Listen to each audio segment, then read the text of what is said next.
El sol caía lentamente sobre los caminos polvorientos de Cesarea de Filipo. La brisa de la tarde soplaba suavemente, acariciando las túnicas de los discípulos que caminaban junto a Jesús.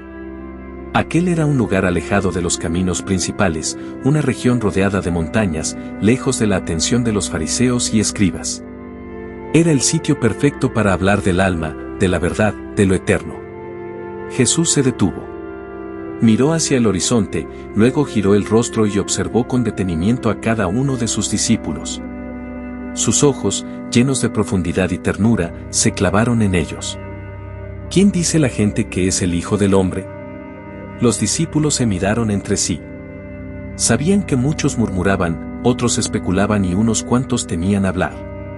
Uno de ellos respondió: algunos dicen que eres Juan el Bautista. Otro agregó: otros creen que eres Elías. Y hay quienes te comparan con Jeremías, o con alguno de los profetas, añadió otro más. Jesús asintió levemente. Sabía lo que decían de él. Sabía también lo que pensaban los corazones. Pero había una pregunta más importante, una que iba al centro del alma. Se acercó unos pasos. Su voz se volvió más íntima, más cercana. Su mirada era como un fuego que iluminaba desde dentro. ¿Y ustedes, quién dicen que soy yo? Un silencio se hizo presente. El viento pareció detenerse. Nadie hablaba. Nadie se atrevía a pronunciar la verdad que quemaba en su interior. Hasta que Simón, hijo de Jonás, dio un paso al frente. Sus ojos estaban llenos de certeza, su voz firme como roca. Tú eres el Mesías, el Hijo del Dios vivo. Entonces, Jesús sonrió. Una sonrisa que no era de este mundo. Era la alegría del cielo que se derramaba en la tierra. Se acercó a Pedro, lo tomó por los hombros y le dijo: dichoso tú, Simón, hijo de Jonás. Porque esto no te lo ha revelado carne ni sangre, sino mi Padre que está en los cielos. Y yo te digo, tú eres Pedro, y sobre esta piedra edificaré mi iglesia, y los poderes del infierno no la vencerán. Los demás discípulos se miraban asombrados. Aquel momento era santo. Una revelación acababa de surgir, no por sabiduría humana, sino por revelación divina. Pedro había sido testigo de algo que solo se ve con los ojos del corazón. Jesús continuó: a ti te daré las llaves del reino de los cielos. Todo lo que ates en la tierra, quedará atado en el cielo. Y todo lo que desates en la tierra, quedará desatado en el cielo. Era un encargo sagrado, un poder espiritual, una confianza divina entregada al hombre que acababa de confesar al Hijo de Dios. Pero Jesús les advirtió: no digan a nadie que soy el Mesías. A partir de aquel día, algo cambió. Jesús comenzó a hablarles con más claridad. Les explicó que debía ir a Jerusalén, que sufriría mucho a manos de los ancianos, de los sumos sacerdotes, de los escribas, que sería entregado, condenado y moriría. Pero también que resucitaría al tercer día. Aquello fue demasiado para Pedro. El mismo que minutos antes había proclamado con valentía su fe, ahora era sacudido por el temor. Tomó a Jesús aparte, casi susurrando, como si quisiera protegerlo. Señor, eso no puede pasarte. Dios no lo permita. Pedro hablaba desde el amor humano, desde la lógica del corazón que quiere evitar el sufrimiento. Pero Jesús lo miró fijamente. No con odio, sino con firmeza. Sus palabras fueron duras, necesarias, redentoras. Apártate de mí, Satanás. Eres un obstáculo en mi camino, porque no piensas como Dios, sino como los hombres. La mirada de Pedro se nubló. No por vergüenza, sino por confrontación interior. Aquel fue uno de los momentos más difíciles para él. Había pasado de ser piedra a piedra de tropiezo. Pero Jesús no lo rechazó. Lo corrigió, lo enseñó, lo amó. Porque el verdadero discipulado no se construye sobre halagos, sino sobre verdad.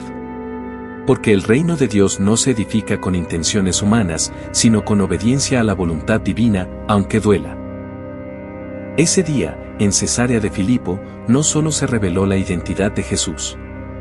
También se reveló el precio del seguimiento, el peso de la cruz, el misterio del reino, y la necesidad de pensar con el corazón de Dios.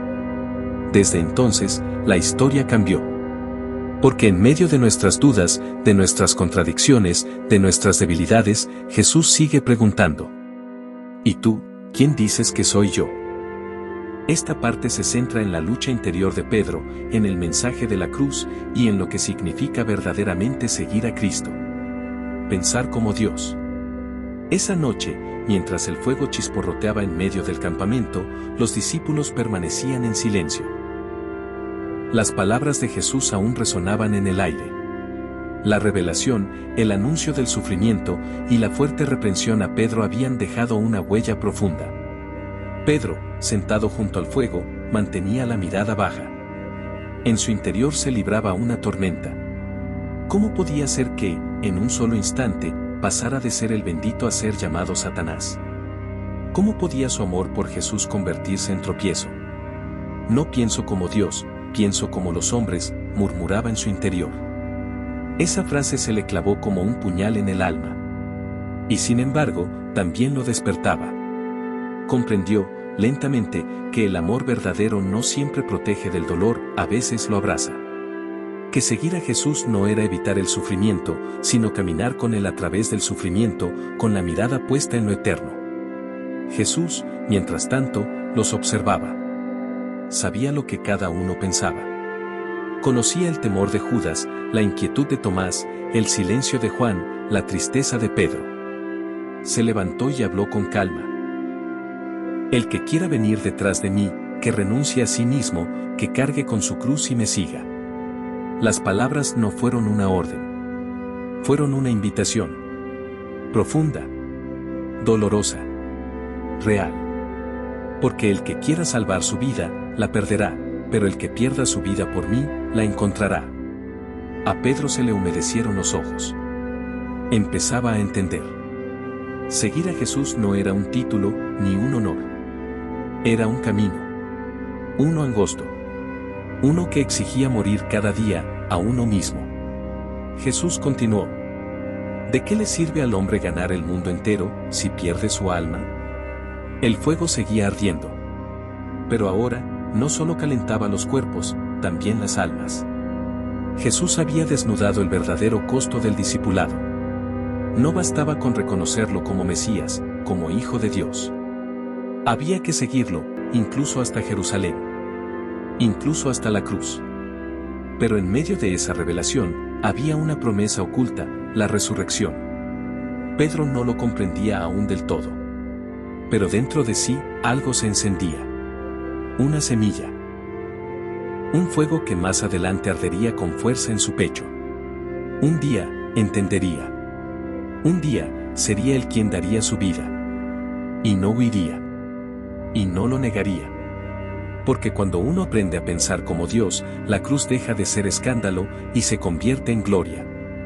Todos los días, el Maestro sigue preguntando: ¿quién dices tú que soy yo? No busca respuestas perfectas. No espera discursos teológicos. Busca un corazón dispuesto. Una vida rendida. Un discípulo que no solo diga tú eres el Cristo, sino que esté dispuesto a seguirlo, amarlo, obedecerlo, aunque duela. Y si alguna vez tropiezas como Pedro, si alguna vez hablas desde el miedo o el amor humano, si alguna vez piensas como hombre y no como Dios, recuerda que Jesús no desecha a quienes ama. Él corrige, pero no rechaza. Él forma, pero no abandona. Porque sobre corazones sinceros, aunque imperfectos, Él sigue edificando su iglesia. Amén.